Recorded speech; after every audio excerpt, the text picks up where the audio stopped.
mga kadiskarte. Muli naman tayo sinubok ng tadhana kung ano tayo kalatag, ano. Habang nilalakbay po natin ang Nalawak papuntang bayan, nakita po tayo ng isang pitaka. Ayan.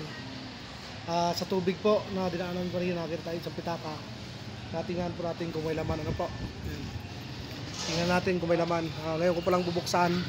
At ito ay sa may tubig kanina, ano. Sa mga may-ari, sa mga nalalaglagan dyan, ano. Ayan. Buksan natin pitaka kung ano laman ito. Ayan. Sandaan. Ayan, may sandaan. May barya na yan to, may arites po, oh. Ayan, oh. Arites. Tapos yung medalyon, ayan, oh. Medalyon, ayan. Tapos may baryang utso. Ayan, may papel pa na may balot. Ano ito? Utso. Ayan, kala ko siya book. Ayan, yung kanang cellphone sa charger, ano, o baka number. Tingnan natin. Kanina kita ko galing Rojas 110.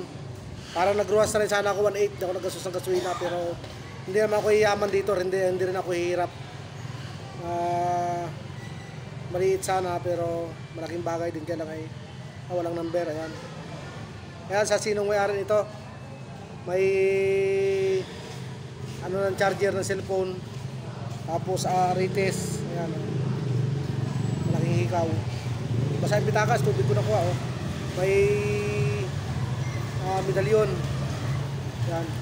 Tapos 108 yung pera. Ayan, oh. So, tatlong tigpamiso, 1,500 at buong 100. Sana chance ko na ito kung talagang pag-interesan ko. Walang nakita, walang nakalam na napulot ko, pero mas gusto ko pa rin mapunta sa may-ari, ano. Sa may-ari po itong cellphone na ito, ng pitaka na ito, nakita ko po sa may daan sa Nalawak, doon sa may tubig, hanggang tuhod, ano po. I-claim nyo lang po sa akin, sigurado pong yung kanya lang, ano po, dahil ito kung pinag-interesan ko na ay sana wala nakalam, pero dapat sa mabuti, ano, sa talagang may-ari. Thank you. Okay.